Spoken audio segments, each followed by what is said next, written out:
everybody, hi-yo Silver, the Lone Ranger.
With his faithful Indian companion Tonto, the daring and resourceful masked rider of the plains led the fight for law and order in the early western United States.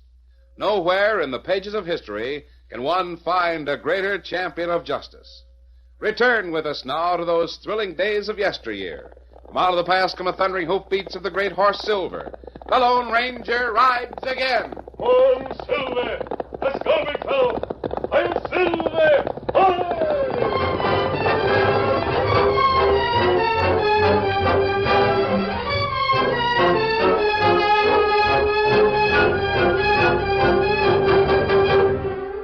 Dan Reed, the Lone Ranger's nephew, had ridden into the town of Eastville to buy supplies. Returning to camp a short time later, he was visibly excited as he reined Victor to a halt. Whoa, Victor, whoa, boy, whoa. Made a fast trip, Dan. Quick as I could, easy boy. Golly. Anything wrong? No, but I sure got some important news. Was that so? Did you get the supplies? Sure, they're in the saddlebags. Here. Me take 'em, Dan. Thanks, Tonto. Now, what's the important news? There's a circus playing in Eastville. It's not a very big one, but it's got real acrobats and clowns and trick riders, and there's one of those handbills that tells about it right here. Oh, let me see. One day only, the Mighty Monarch Circus visits Eastville. See death-defying acrobats, funny clowns, feats of daring horsemanship, hundreds of other unusual attractions too numerous to mention. Come one, come all. 2 complete performances, afternoon and evening. Don't you think that's important? Yes, it is, Dan. And if it weren't for the fact that I'm going to be busy repairing saddle gear this afternoon, I'd like to see the Mighty Monarch Circus. Oh, you're going to be busy? Yes, but you aren't. Neither is Tonto. So I'd suggest that both of you head for Eastville right now. Oh, golly, did you hear that, Tonto? And that plenty good. Here, Dan, you'll need some money. Gee, thanks. I sure wish you were going with us. I'd like to go, Dan. That's impossible, so I'll do the next best thing. Hope that you remember everything that happens. Tell me all about it when you get back. Golly, don't worry, I'll remember. Ready, Tonto? We saddle up right away.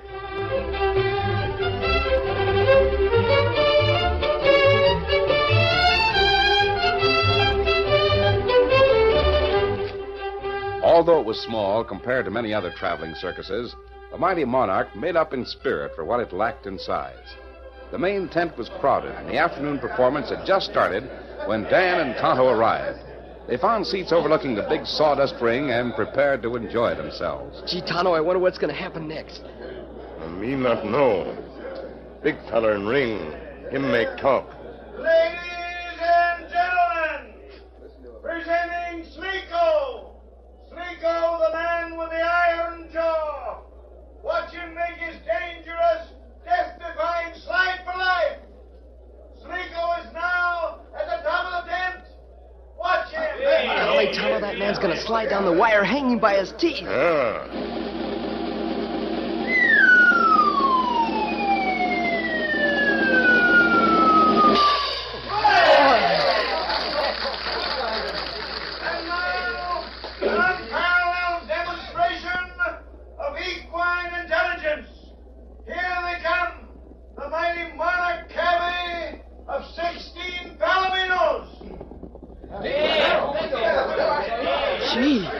never saw so many palominos at one time. Look at their long manes and tails, Tonto. To demonstrate the remarkable intellect of these extraordinary horses, we ask the assistance of our young musical virtuoso, Horace Taylor, the king of the Calliope. Think about Horace. Me not savvy calliope. It's something like a piano, Tonto, only the music is made with a lot of steam whistles. Oh. Now watch the horses perform with no human commands to assist them. Just the music of the Calliope. All right, Horace.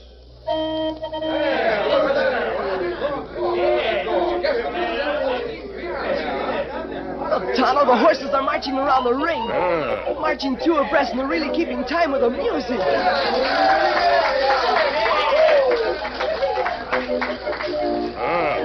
You never see horse do things like this. Golly, neither have I. Look at that, they're trotting in two separate circles, one inside the other.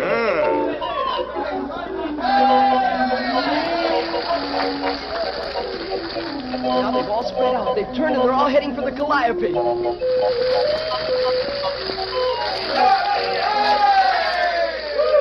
And they're all standing up on their hind legs. Golly! Oh, that's plenty good trick. It's the best one I've ever seen. Gee, I wonder who trained him to do all those things.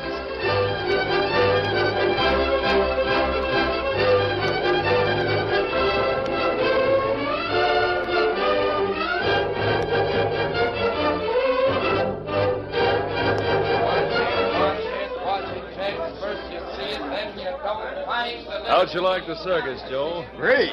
Them acrobats are pretty fancy. Well, I like the horses. Yeah. Wish I could teach my cayuse a few tricks like Oh, that. that crow-baiting. Gee, Tonto, I sure had a swell time, didn't you? I'll bet those palominos are the smartest trick horses in the whole world. You like 'em better than Victor, your horse? Gee, no. I wouldn't trade Victor for anything. I mean, I like the tricks the circus horses did. Oh, Say, where'd we leave Scout and Victor hitched? in trees behind Big Tent. Oh, sure, I remember now. We came by this little tent right here. Must be where the circus people change clothes. That's not part of my job. You can't make me do it. Kenny, we'll see about that. Look, Tonto, it's the boy who plays the Calliope, and that big fella's the ringmaster. Horses and take care of them and pay the Calliope. But I'm not supposed to work in the cook tent, too. You're supposed to do anything I tell you. Right now, I'm telling you to get over to the cook tent and go to work. Savvy? No, I ain't going over there. Maybe a few cuts with this whip will change your mind. Tonto is using a horsewhip on Me stop. A redskin. Move along, Injun. Mind your own business. You not hit, little feller. That's it, Tonto. Good work. Gee, you knocked him cold. I didn't see... Where'd you two come from? From the main tent. We've been watching the show. Why was he using that whip on you? He's trying to make me work in the cook tent between shows. He's the ringmaster. Yeah, I know. You play the Calliope for the trick horses, don't you? That's right. I sure appreciate what you did, Injun. But both of you'd better get away from here quick. If he comes to, he'll start yelling, "Hey, Rube." Hey, Rube? What's that? Well, it's what circus folks yell when they want help in a fight. No sense in you battling about 50 roustabouts just on my account. I'll be all right. Well, Tonto and I were on our way back to camp. My horses are hitched right over there in those trees. I'll walk over that way with you. Good chance for me to make myself scarce until time for the evening show. All right. Your name's Horace Taylor, isn't it? Yeah. I'm Dan Reed, and this is Tonto. Oh. Oh, I'm glad to know both of you. Tonto's got the greatest right-hand punch I've ever seen. He's just as good with his left. We sure enjoyed the circus, especially your act with the horses. Thanks. And the way you play that Calliope, I'll bet it took a long time to learn. Oh, not so long. See, I used to take piano lessons. Golly, you're the first real musician I've ever known. I'm not a real musician. If I had any real talent, I wouldn't be trooping to the small-time circus out here in the West. Well, I don't see anything wrong with Oh, don't misunderstand me. I like this part of the country. It's my home. When I left here 3 years ago, I didn't expect to come back like this. What do you mean? Don't your mother and dad My have folks are dead. I was raised by my Uncle Frank. He owns the Cloverleaf Ranch, about 5 miles west of here. I've seen that brand, Cloverleaf, on a lot of range stock. Oh, it's a big ranch. I'd like to live there, but, well, I wanted to take piano lessons, and that made my uncle mad. Gee. He wouldn't have a piano in the house, so I'd sneak over to a neighbor's place. She gave me lessons and let me practice. Did your Uncle Frank find out about it? Sure. That's when he said I'd have to either give it up or get out and make my own living. So you... I thought I was a great musician. Went back east, and, Well, I almost starved to death until I landed this job at the circus. No good at music and never will be. Maybe you can go back home, to the Cloverleaf, I mean. Oh, no, Uncle Frank wouldn't let me set foot on the place. No chance of that. Horace! Golly, that sounds like the ringmaster. Oh, it is. I can't let him find me now, especially with you. After your Indian friend, I'll cut over to the left and you straddle your horses. We're not afraid of him, Horace. You don't have to You'll run. save argument and trouble. But thanks again for what you did. Well, maybe I'll see you again sometime. Gee, I thought Horace's job would be a lot of fun. Guess I was wrong. Young feller have plenty trouble. Steady, Scout. Steady, If I were Horace, I wouldn't stay with the circus 5 minutes. Well, better we head for camp now, Dan. Sky look plenty black. Maybe rain come quick. Gee, you're right, and I don't want to get caught in a storm. Come on, Victor. Get him up, Scout.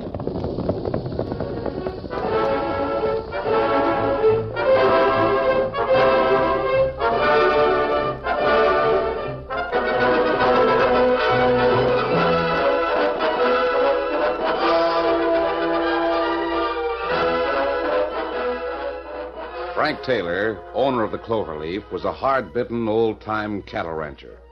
He'd homesteaded his land, and through the years had built it into one of the finest ranches in Antelope Basin. He paid high wages to his cowhands. In return, he demanded hard work. Perhaps that was the reason Duke Hewlett, the foreman, and Sash Willis resented their employer's success. Hi, Deke. Oh, Sash. Storming outside, ain't it? Now, worse than that. I got soaked to the skin riding back from Eastville. Look. Yeah. And I'll lay 8 to 5. The old man will be down here to the bunkhouse pretty soon, yelling he wants his herd of prize Hereford cows brought back to the barn. Not me. I ain't playing nursemaid to a lot of cow critters on a night like this. A little rain won't hurt them Herefords. Don't hurt the Longhorns. There's a lot of difference. Hereford's a prize stock, worth plenty of money. You want him hazed back to the barn. Oh, he's loco. Ain't got any business trying to raise fancy cows anyway. Why don't he stick to Longhorns like everybody else? I don't know. I'd like to have the cash that herd would sell for. Say, Deke, guess who I saw at the circus in Eastville? What do I care who's in a circus? I never... Oh, the old man's nephew. Remember Horace? The kid he booted out of here about 3 years ago? Well, Horace is playing one of them steam pianos with the circus. It's about all that spindly-legged critter'd be good for. He didn't... What do you want? He's loafing around here for? Can't you hear that rain? Sure, boss. Get your crew together. Line out for the South Range. That Hereford stock grazing over there can't stand weather like this. Bring him in. Well, the boys don't like to... I don't care what they like. I'm right with you. Let's get started. All right, boys. Skin into your ponchos. We saddle up. And make it fast. The storm's getting worse all the time.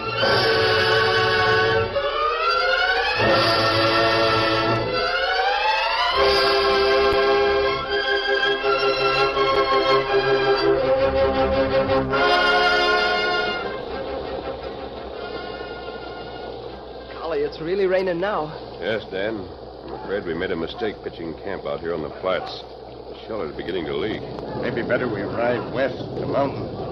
Find cave for camp. It's a good idea, Tonto. We'll... What's the matter? Listen. Big herd of cattle head this way. Trail cross creek near here. I know.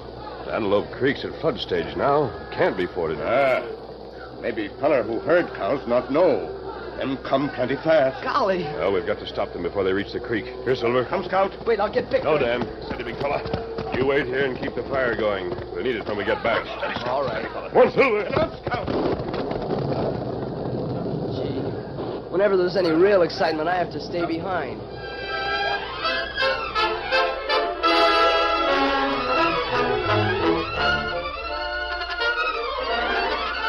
The curtain falls on the first act of our Lone Ranger story. Before the next exciting scenes, please permit us to pause for just a few moments.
now to continue our story.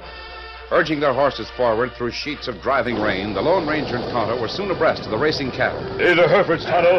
They won't be hard to handle. Right close to the leaders. Use your guns. I'll do the same thing.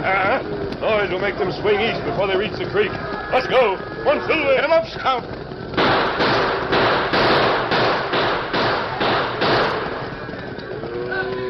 That's it, Tonto. They're swinging over. That's enough. Ho, Tonto. Hey, what's the idea, you crazy galoot using guns, sir? Yeah. You're not cloverleaf punchers. No, we're not. We saw you driving your cattle straight for Antelope Creek. We wanted to help you avoid it. Avoid it? Listen, those Herefords belong to me. I'll ford any creek in my mind to with it. I'll be... We're mashed. You're the critters in Egypt. Antelope Creek can't be forded now by you or anyone else. There must have been a cloud burst in the mountains this afternoon. The creek's at least 6 feet deep. 6 feet? Sash Willis. Yeah, boss? I thought you told me the creek wasn't flooded. It wasn't when I rode back from Eastville. You lame-brained half-witted. Deke. Yeah? Trail your crew. Get those cows across the North Bridge and into the Cloverleaf Barn. Right. And take that addle-headed Sash Willis with you. If it hadn't been for these smashed outlaw and his Injun partner, my whole herd would have piled up in the creek. Now, come on, Sash. Get up. I want to thank you, stranger. One Silver. Get up, Scout. What in the... You go on. I've been raging this country for 40-odd years. I've never seen owl hoots like them before. Get up there.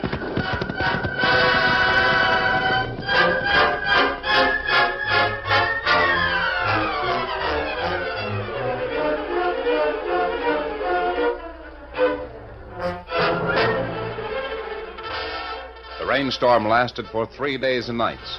It forced the Lone Ranger, Dan, and Tonto to seek shelter in a mountain cave west of Antelope Basin. It caused Frank Taylor to curse the weather that kept his prize Hereford stock from feeding on the open range. It forced the long wagon train of the mighty Monarch Circus to become hopelessly bogged down on a muddy trail just outside Eastville. Most of the circus drivers, tenders, and roustabouts deserted their wagons and disappeared. Horace watched the Palomino horses nuzzle their empty feed bags. Then he decided to visit his Uncle Frank. I didn't come back to stay, Uncle Frank. I came to ask you a favor. Begging, eh? Now that you've let that piano play and make a tramp out of you, you won something. Well, not for myself. The 16 Palomino horses with the circus. They haven't been fed for 3 days because we're broke. Well, what do you want from me? I want enough hay and grain to feed them. The trail will dry out now that it's stopped raining, and when we get to the next town and make some money, I'll send you cash for the feed bill. Well, of all of that blame nerve, a piano-playing pipsqueak like you asking All for... right. Sorry I asked you, Uncle Frank. Hey, wait a minute. I won't sit by and see any animals starve to death. Oh, you mean you'll Go down to the barn and see Deke, my foreman. Tell him to load some grain and hay into one of the wagons and drive you to wherever your broken-down circus is stranded. Oh, gee, thanks, Uncle Frank. I'm not doing it for you. I haven't changed my mind about you or the piano. So get out.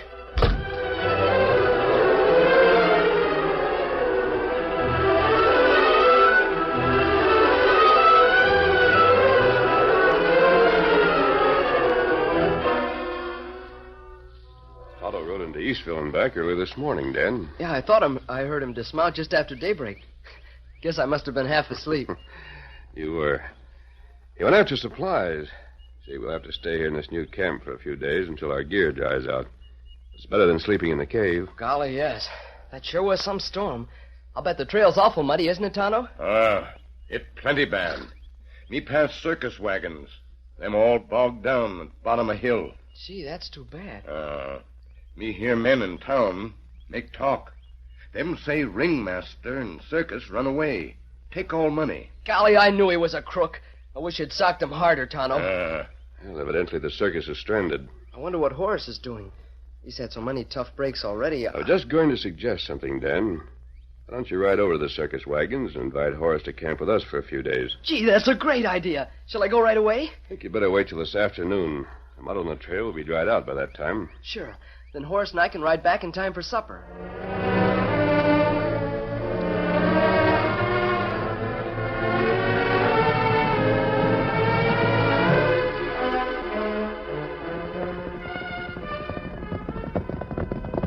Oh, Victor, whoa. Hi, Horace. Hi, Dan. I came to invite you to our camp for a few days. You can live there and still ride over here to take care of the horses. How about it? Well, thanks. Gosh, it's mighty nice of you to Come on, ask. saddle up. It's almost dark. We'll get back to camp in time for supper. Yeah, I'll... Oh, wait a minute. I'll have to put out the fire in the calliope boiler. I kept the steam up so I could sit by the boiler and keep warm. Walk over there with me, Dan. Sure. Here comes the kid, Deke. There's another sprout with him. There's only 2 left. Yeah. Grab him. I'll handle the horse. Deke Hewlett, you're Uncle Frank's foreman. What's the idea of this? Shut up. You 2 kids keep your trap shut and you won't get hurt. Otherwise... Otherwise what? We'll cool you off like we did those hombres who were playing poker. An axe handle over the head. You want some? No, all right. Some rope to tie him up, and I'll call the rest of the boys. How can I? Oh, don't worry. I don't think either one of them wants to stop any lead. You're sure brave with a gun in your hand. Shut up. Get the rope, Sash. Yeah.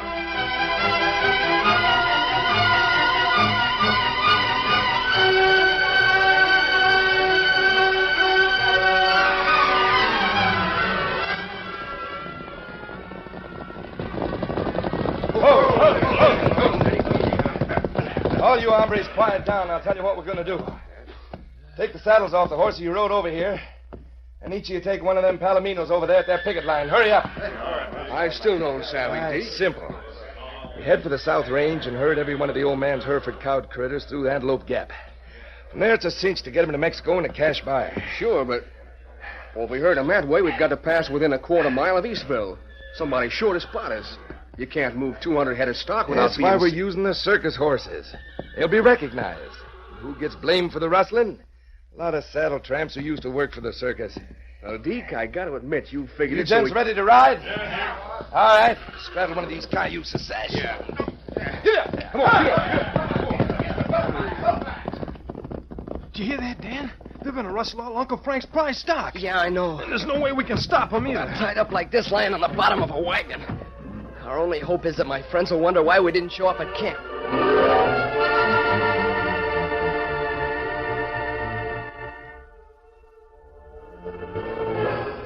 It seemed like a year to Dan and Horace Taylor. Actually, less than an hour went by before they heard hoofbeats approaching the deserted circus wagon. Oh, Silver, Doesn't seem to be anyone around here, Tonto. Make it better. Over here. We're over here in the wagon. Dan. We're tied up over here, both of us. Now, what happened? Help me with these ropes, Tonto. Thanks. Thanks a lot. What? You're wearing a mask. Never mind that, Horace. Tell him about Deke Hewlett, your uncle's crooked foreman, and what he's doing. There. What do you mean, Dan? A lot of cowpunchers. They came over here to steal the Palomino horses. They're using them to help rustle Mr. Taylor's Hereford cattle, and it's the same stock What's that you... the idea of stealing circus horses to do it? So if anybody sees him, the circus will be blamed. Horace and I heard Deke and another man plan the whole thing. Oh, I see. Maybe we can stop them. I don't think so. There's 18 or 20 cowpunchers and all carrying guns. We are outnumbered. There's no time to ride to Eastville and get the sheriff. And they had a head start, so I guess I'll get away with it. The horses they stole.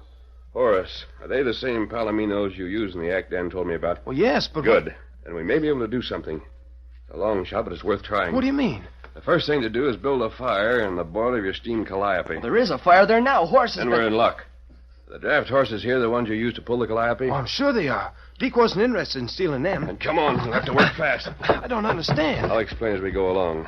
Right now, we've got to hitch up the calliope and start driving toward your uncle's South Range.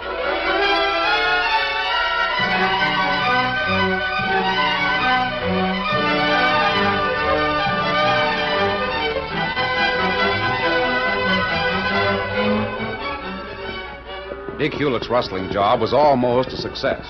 Almost. Because neither Deke nor any of his cowpunchers saw a steam calliope pulled by 2 heavy draft horses and flanked by a masked man and an Indian approaching in the darkness. Suddenly, the night air was split by the strangest sound ever to echo through Antelope Basin. 18 cowpunchers discovered they couldn't control their Palomino horses. Hey, what's that? Oh, it's the music contraption from the circus. I don't know how it got up here, but this critter I'm riding, I can't hold him.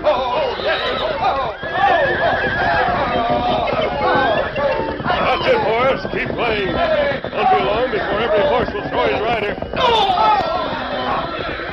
Oh, Silver, come on. Oh, good. Easy, big fella.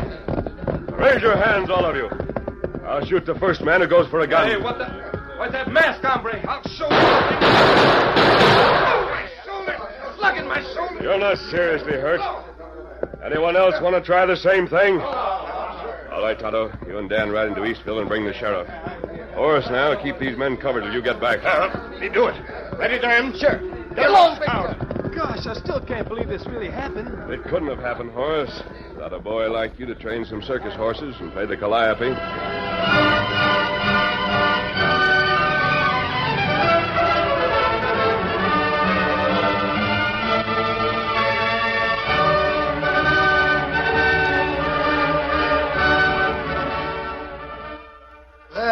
Juniper Horace, I'm proud of you.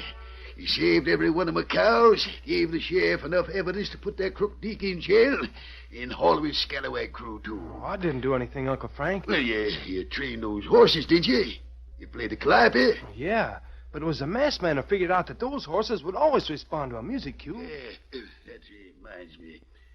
Horace, if you ain't dead set on traveling with the circus, I'd sure like to have you back here with me at the Cloverleaf. Oh, gosh, there's nothing I'd like better. And you can have one of them pianos in every dad blamed room in the house. You know, I've been a stubborn old fool, son. I'm sorry. Will you forgive me? Oh, there's nothing to forgive, Uncle Frank. It's just a debt of thanks that we can never repay. Debt? What do you mean, Horace? To the Lone Ranger.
The story you have just heard is a copyrighted feature of the Lone Ranger Incorporated.